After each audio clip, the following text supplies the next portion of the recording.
on receiving Social Security payment, his annual pension and benefits would have risen to $976,771, topping $1 million 2 years later.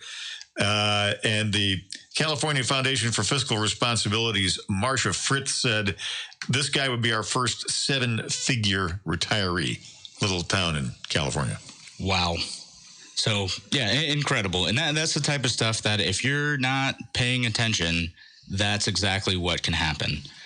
I think we are sometimes when you are paying attention. Well, sometimes when you are paying attention, you look at it and you look at it and you, I don't know. I mean, the people in Bell, California were seething because there was not much apparently they could do about this until some prosecutor got hold of it. And there, by the way, there were like 4 or 5 people who did this.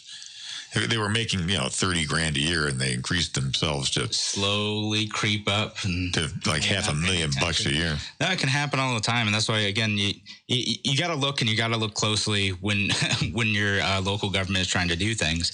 And I had talked a little bit about some of the pension stuff too, the general stuff. It's kind of the libertarian solution to that is to make sure that the government can't touch it.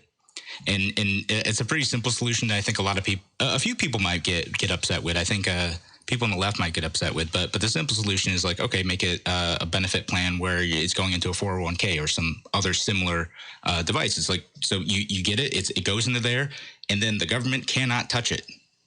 I mean, the federal government can when they tax it, when you take it out, but the local government can't touch it. They can't hurt your retirement, and that's something. It gives you the individual control to be able to say, I want to be able to save this much. I want to be able to live off of this much. And there's a scariness to that for a lot of people because they're like, whoa, what if I don't save enough? And you can work with those workers to say, okay, here's how if you want that same amount you're getting with your defined benefit plan, here's how you save that much. And I think that's the solution that empowers individuals to be able to do what they want and to be able to lower their risk. It's just fear of the unknown. I mean, don't you think? I mean, that's what it always is. Just imagine you've never driven a car and somebody came up to you and said, okay, we're going to give you thousands of pounds of steel, rubber, glass, aluminum, and you're going to drive at breakneck speeds down the road. And, you could crash into anything at any moment. I mean, you'd find that somewhat intimidating. But we've all driven cars so long that it's just second nature.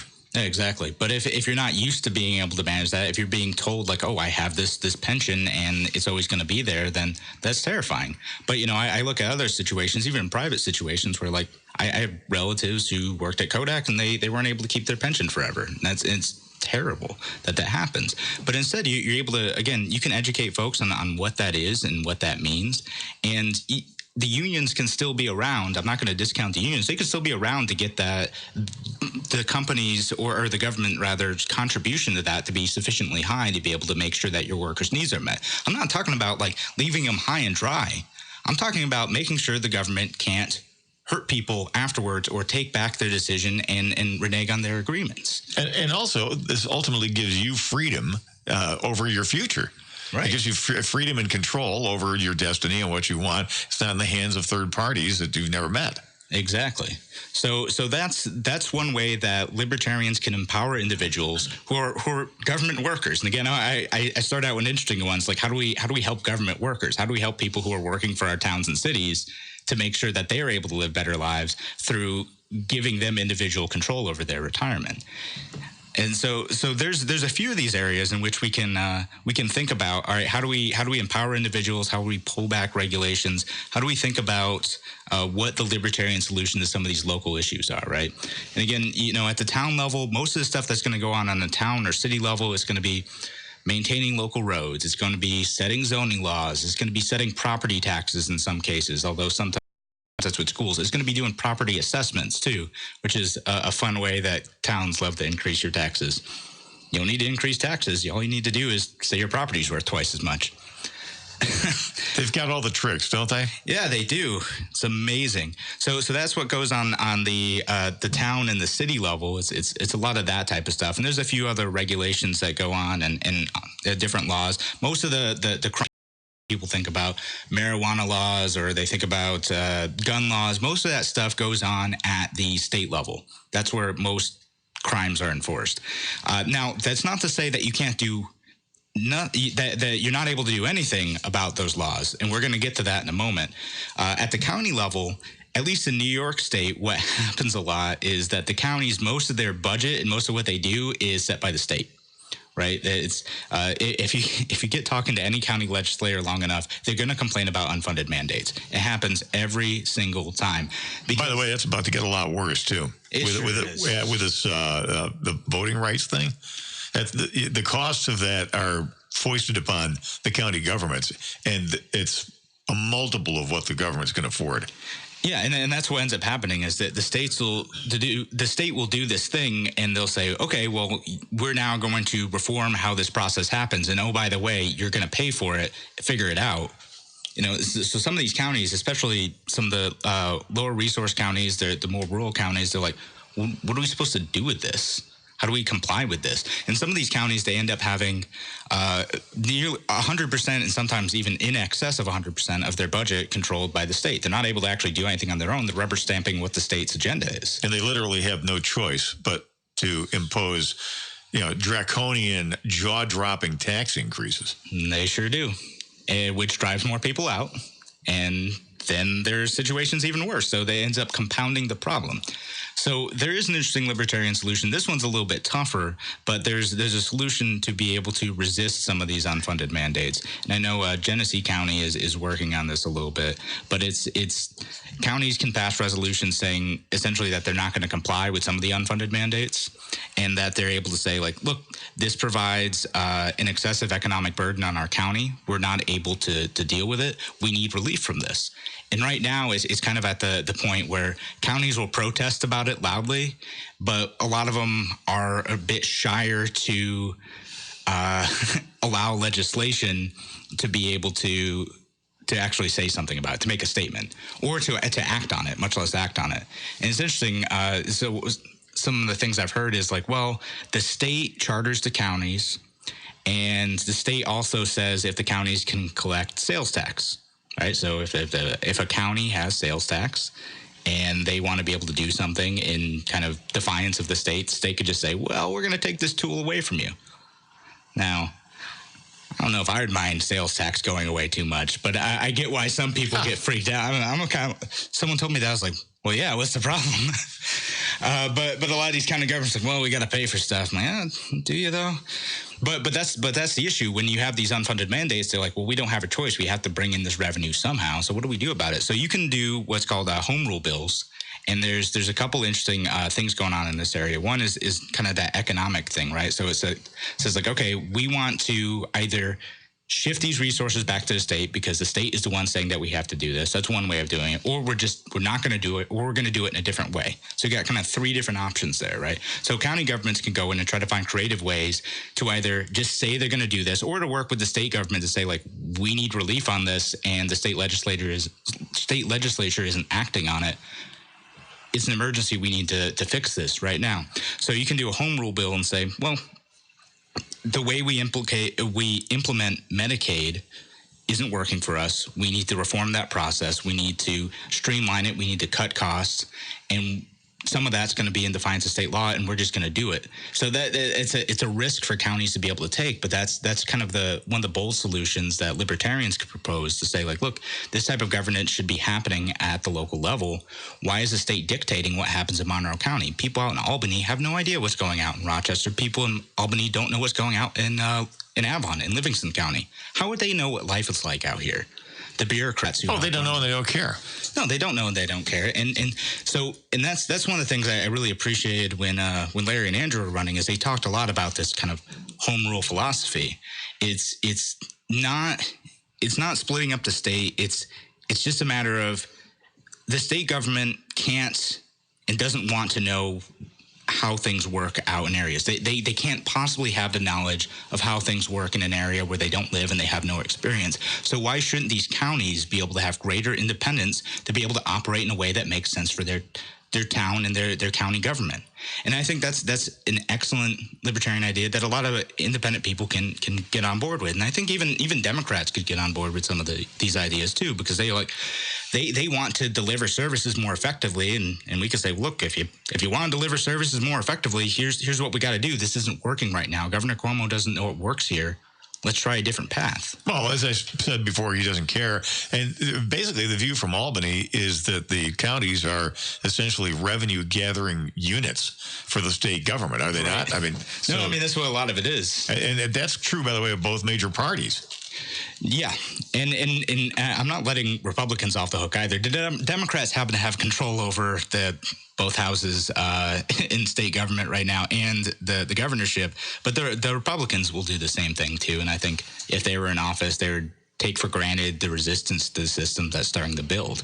So practically speaking, how does that work? I mean, if you enact home rule and the state says, well, if you don't do things according to our little plan, we're going to cut off all kinds of state aid and mandates. I mean, basically, is it not the leverage the state has over the counties is economic? It is. It is a lot. And that's the other part of what I think the libertarian solution to this problem is that a lot of the counties, sometimes counties don't really have control of this, but sometimes counties will voluntarily take money from the state government because they think they're going to get a benefit to it, but they become so dependent on that funding that when they want to do something in defiance of the state government, they're no longer able to act. And we'll talk a little bit more about that on the break. Thanks again for joining us on Radio Free New York.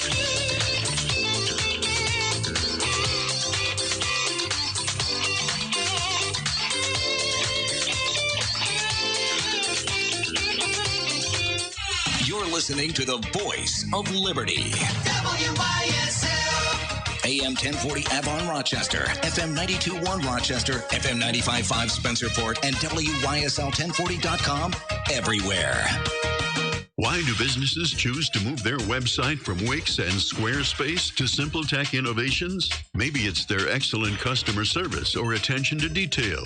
Maybe it's their ability to give a truly customized solution. Or perhaps they just like the fact that SimpleTech is a local small business that builds great relationships with its clients. Whatever the reason may be, you can rest assured knowing that the local team at SimpleTech has your best interest in mind when building or updating your website. They're hands-on and love helping customers achieve their goals. But don't take my word for it. They've won the best in Rochester 8 years in a row and have an A+ Better Business Bureau rating. If your website doesn't match your dreams or isn't achieving your goals, give the professionals at SimpleTech Innovations a call today for a consultation at 585-200-3182. That's 585-200-3182. SimpleTech Innovations. Aircraft Environmental Systems proudly supports Radio Free New York.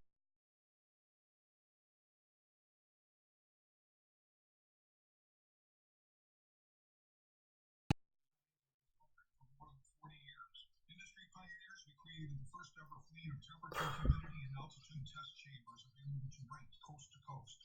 Trained and trusted by environmental chamber manufacturers, we are ACES. Find us at acesinc.com. Your business relies on computers and technology to operate. Slow, unreliable networks and servers can cause unplanned downtime and affect your bottom line. The experts at SimpleTech Innovations are here to help. Their preventative maintenance program ensures that your computers and network are steady and monitored for any issues, keeping your business running smoothly. They also help clients achieve HIPAA, PCI, and New York State cybersecurity compliance to keep your network safe. All right, coming back. Whatever your business IT needs are, SimpleTech Innovation should be your first call. They've won the best in Rochester 8 years in a row and have an A+ Better Business Bureau.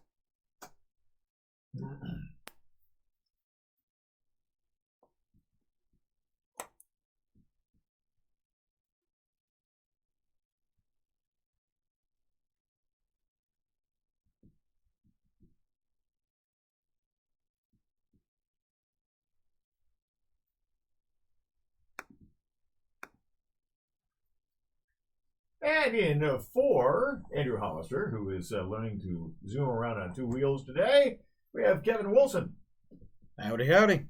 So we're talking about local governments, talking about county governments, talking about town governments. And one of the things we were talking about before the break was a lot of these governments end up kind of getting hooked on the subsidies from higher levels of governments, from the state governments, from the federal governments, and then they're kind of stuck. They've become so dependent on funding for whatever program that may be popular in their town or locality, that they're not able to break free from that. And that's how these other the federal government and the state government is able to say, well, if you don't do X, we're going to cut off funding for Y. And so part of the, I think, libertarian solution is to start to untangle that system. And it's going to take a while. If we went in and we elected the entire county legislature in Monroe County, like we wouldn't be able to fix this problem in a couple years. This is going to take like a decade to fix. I'm not going to lie to you. And I want to say, I say that because for those of you who are running for office or thinking about running for office, I don't want you to go in and be like, yeah, we're going to fix things overnight. It's not going to happen. I want you guys to set realistic expectations, like I'm setting realistic expectations. It's going to take a while to figure out these different solutions. So I think a lot of that is, again, you take a look at some of these programs and you say, well, this is something that doesn't make sense for us in the long term, or we'd have to compromise this other part of our county government to be able to implement that. So is it worth doing that? And it's maintaining as much financial independence as possible. And to varying degrees, it's possible on city and county levels. The counties, a lot of their stuff is so tied to the state. It's going to take a while. For the cities, sometimes they're able to peel away some of the incentives. A lot of times we've talked about it on like the Board of Education level, which is another local office.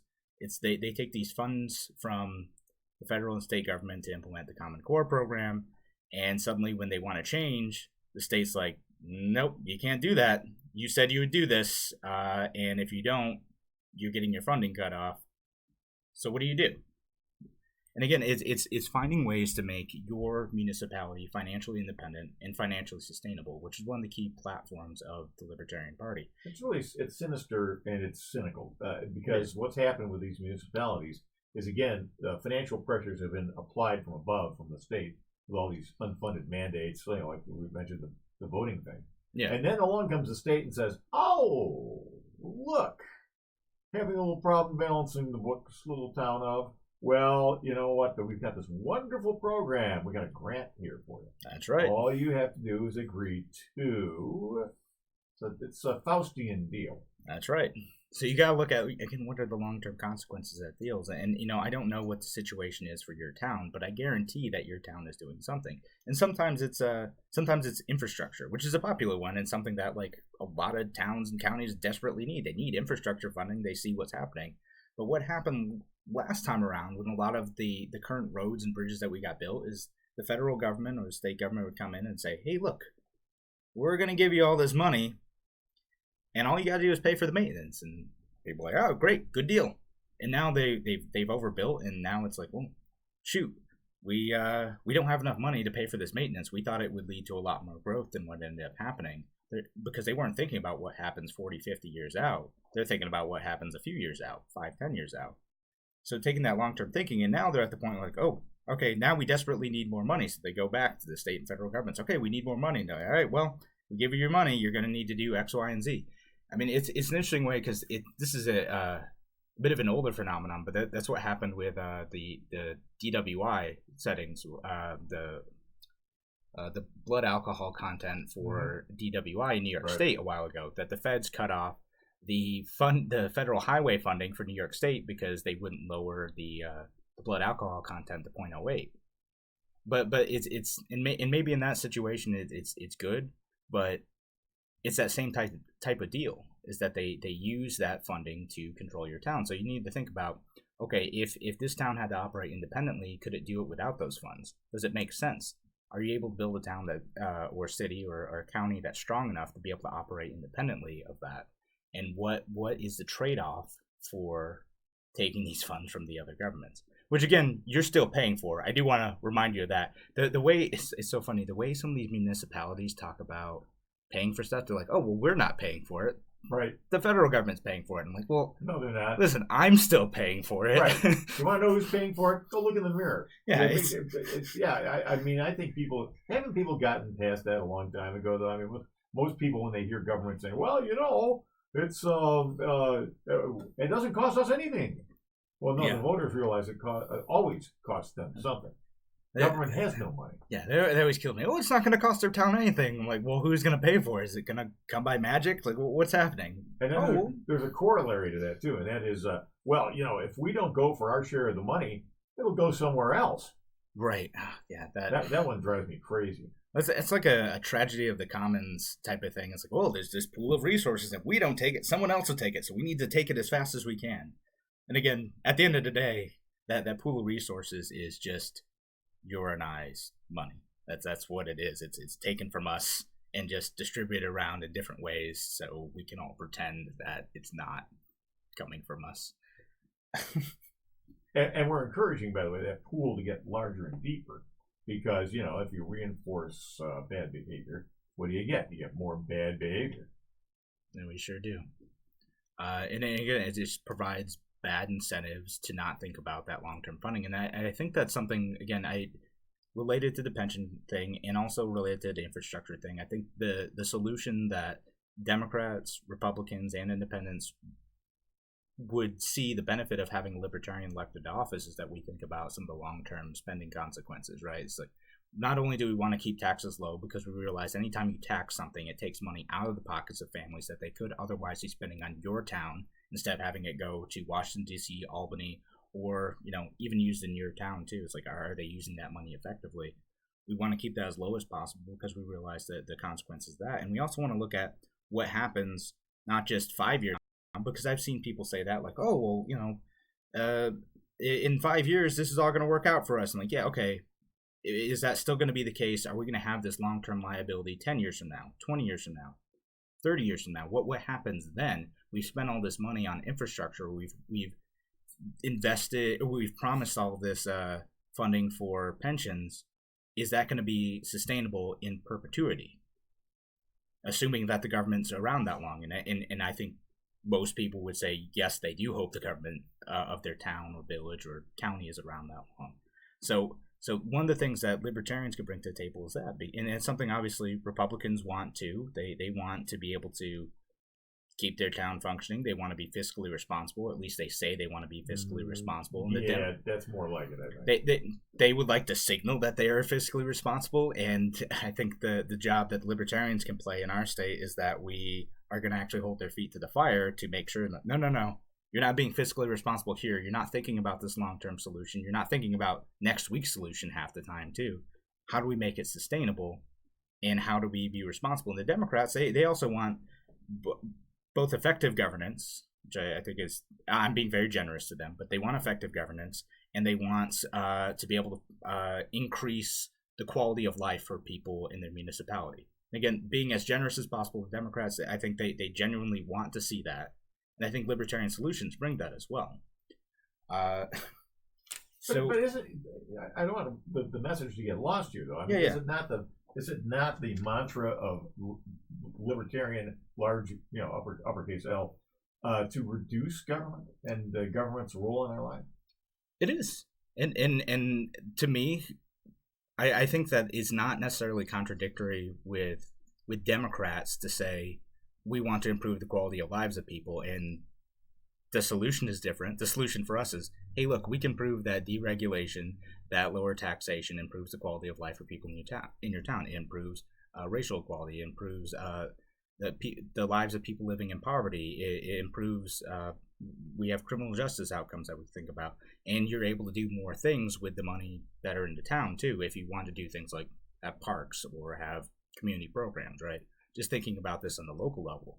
If you're in a government that is so fiscally irresponsible that they're blowing all their money on wasteful spending in one area or the other, and then you're no longer able to have community parks, or you're no longer able to have community sports programs, or you're in a situation like the city school district up here that is spending so much on administration that they're no longer able to deliver quality education to their students, I think that's an outcome that we can all agree is bad.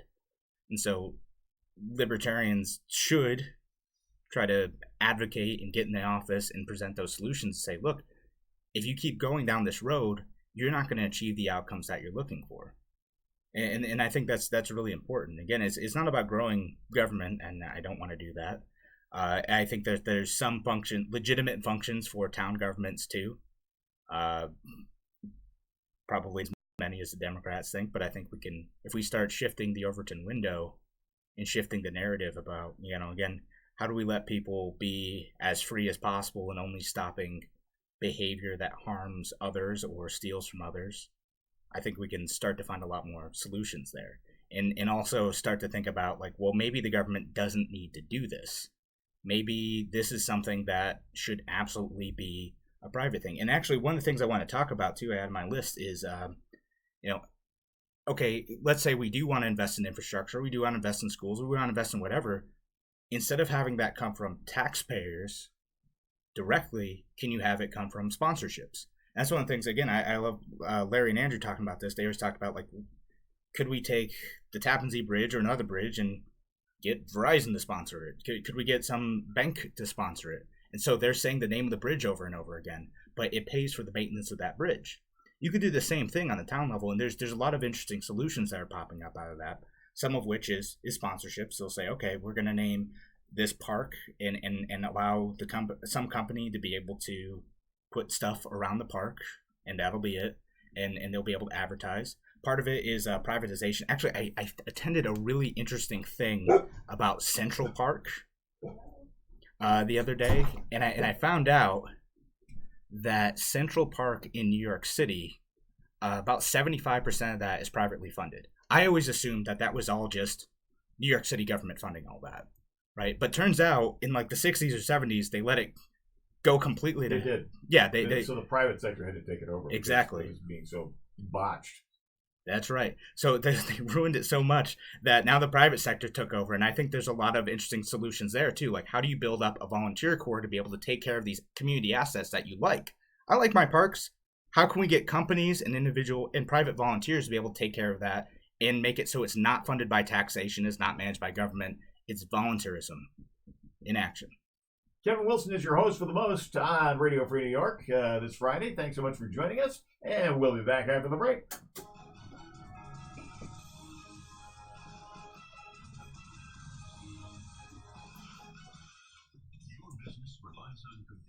Technology to operate slow, unreliable networks and A little bit all over the place. downtime and affect your bottom line. The experts at Simple Tech Innovations are here to help. Their preventative maintenance program ensures that your computers and network are kept up to date. I was at this Highland Park Conservancy thing. They're getting a bunch of money from the county to build their children's pavilion, but they had a speaker in from Central Park Conservancy, and they're like, yeah, she basically spent an hour complaining about the government, how incompetent they were, and like, yeah, no, we teach the government how to take care of their other parks too. They don't know what the heck they're doing, so we just come in, we got like 300 staff members and thousands of volunteers, and they have a fascinating model. I just assumed it was all the government taking care of it. Well, I think a lot of the problem is that when government's involved, you're immediately talking about unionized positions. It's all public unions, and there's no accountability. Yeah. It's all about work rules and actually making sure that we maximize employment by reducing efficiency. Mm-hmm. Feather dudding is what it used to be called in the railroad industry. So. Yeah, and what they do is they actually divide it up into little blocks. So like these like area managers like own that section, and they're told like to kind of take initiative with that area and to make sure it's beautiful. Like adopt an area. Yeah. So makes sense. So it's like, well, they're proud of that section. It's not private property, but they take ownership of it in that sense, and their name's attached to it, so they want to be really good. Well, I think one leading indicator of whether you're getting your money's worth from government is if you see the budgets constantly, skyrocketing. We got all this financial distress in the state of New York now, and we're spending $175 billion budget. Yeah, we're headed. This is a state. This is a spending level that most countries don't have. Exactly. If your website doesn't match your dreams or isn't achieving your goals, give the professionals at Simple Tech Innovations a call today for a consultation at 585-200-3182. That's 585-200-3182. Simple Tech Innovations.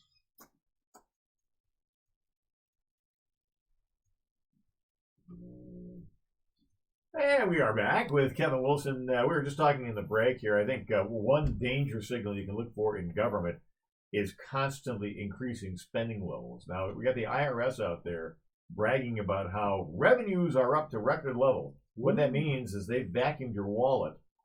That's code for we taxed you more this year than we ever have before.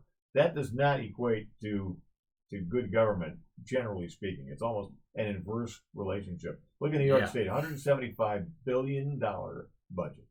It's absolutely highest nuts. ever. Yeah, and how are we going to pay for it? No, I don't know. It's not their money. Oh, right? What'll happen is with New York State, they're going to do. It's the Detroit model. Detroit was constantly, in danger of going broke, and eventually they did. And so, what was the solution? They ran to the federal government and said, "Bail us out." That's right. And there's enough Democrat support in Congress to bail out Detroit. Well, now that's a dangerous precedent to set, isn't it? Who's going to bail out the federal government? We are with massive tax increases and printing a lot of money. Yep. I'm sure it's going to work out fine. I don't know.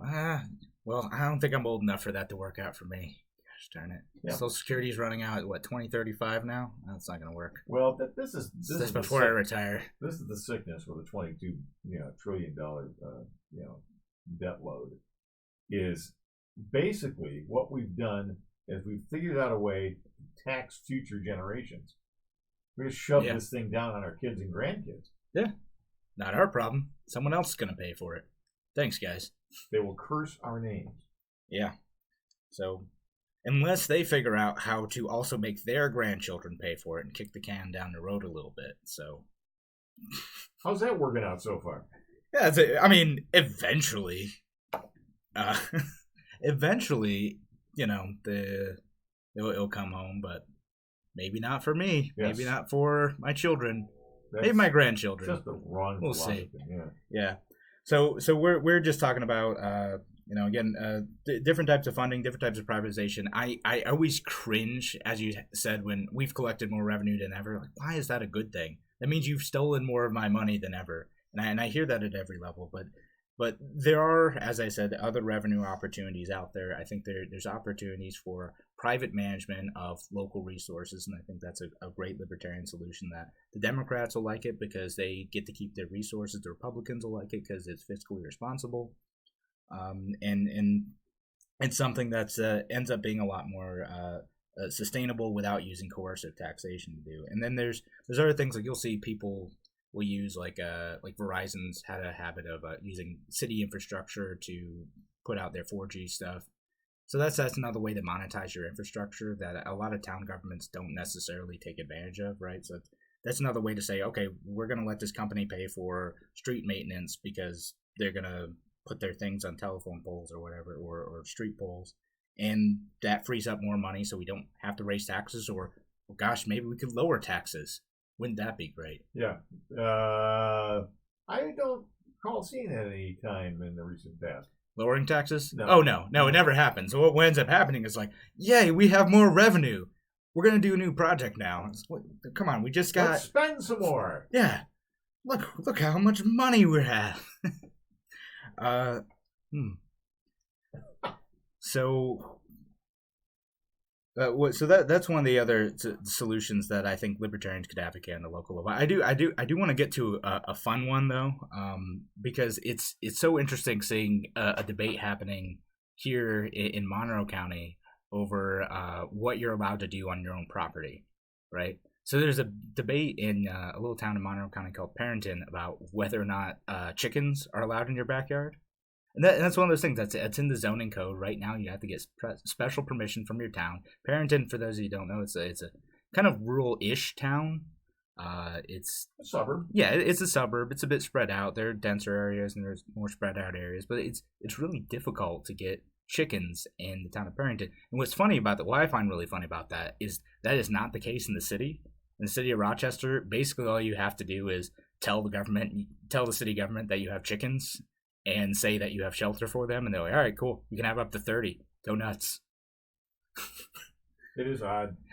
So that's one of those things is if you're in a town where some of these basic things, like some of them are even more strict, right? Some of them are like well, you can't have a garden in your backyard. Some of them are that strict. Or if you want a garden that's more than 3x3, you need to get a variance and need to go through the zoning board of appeals to be able to grow tomatoes.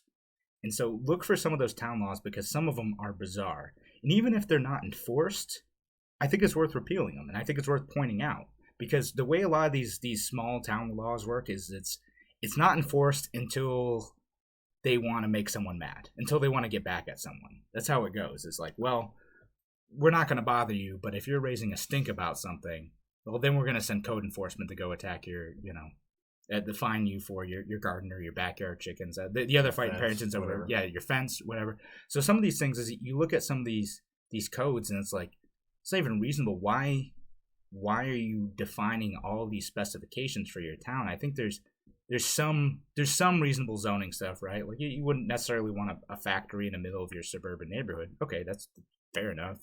But some of these, like the fence height stuff, the chickens, the gardens, the all those other things. Like in the city, the big thing is like it's really difficult to build like accessory dwelling units, right? So it's like if you want to add an addition onto your house and make it like an in-law apartment, it requires a lot of permits. It requires a variance in most cases, especially when you're in like what's called R1 zoning, which is supposed to be single family housing only.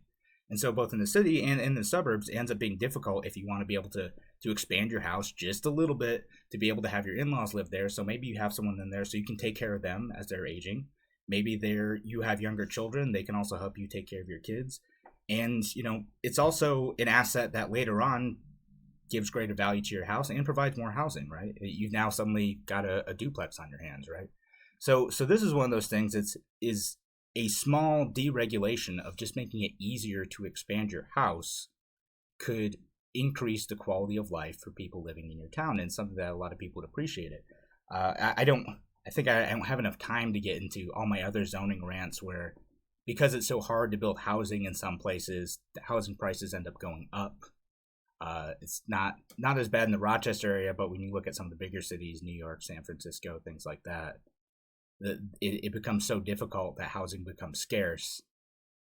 In city, maybe not so much, but or in Rochester and in some of the upstate New Yorks, maybe not so much. But what it does make easier, again, is for families to be able to make smaller investments, to be able to bring their families closer together, to provide better care for their families, and to be able to, again, just do with their property what they want, which I don't want to overlook that too. Again, the libertarian philosophy is if I'm not bothering anyone, if I'm not hurting someone, if I'm not taking their stuff, then I should be able to act freely, and that's fine.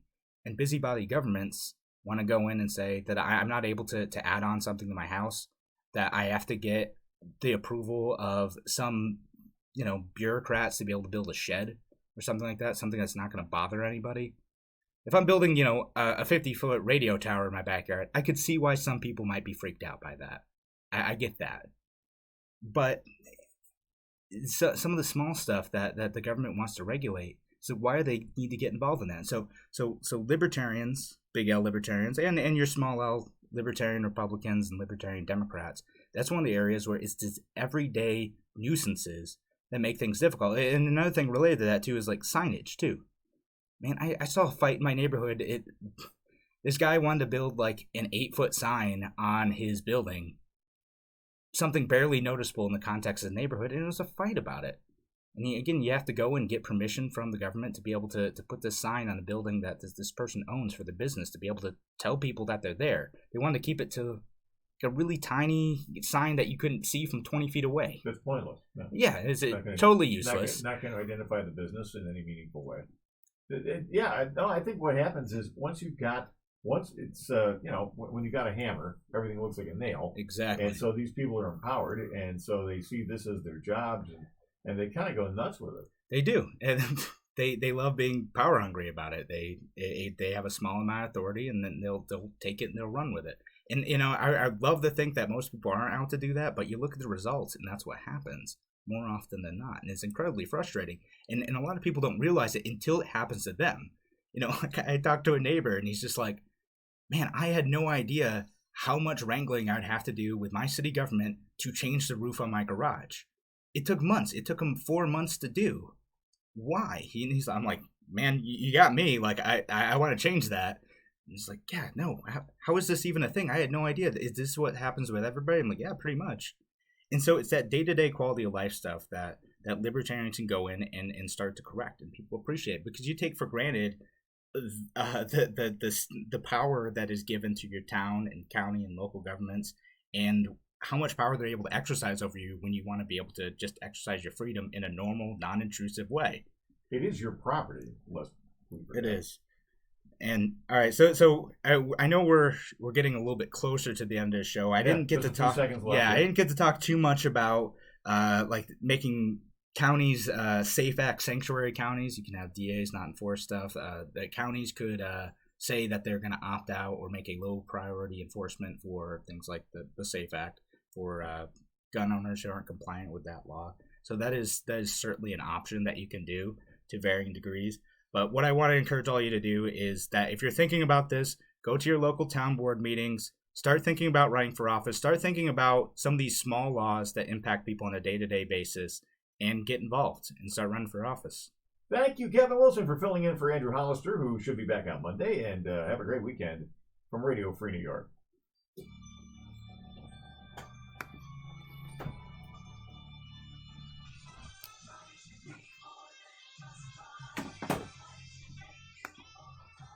Well, good job. All right, cool.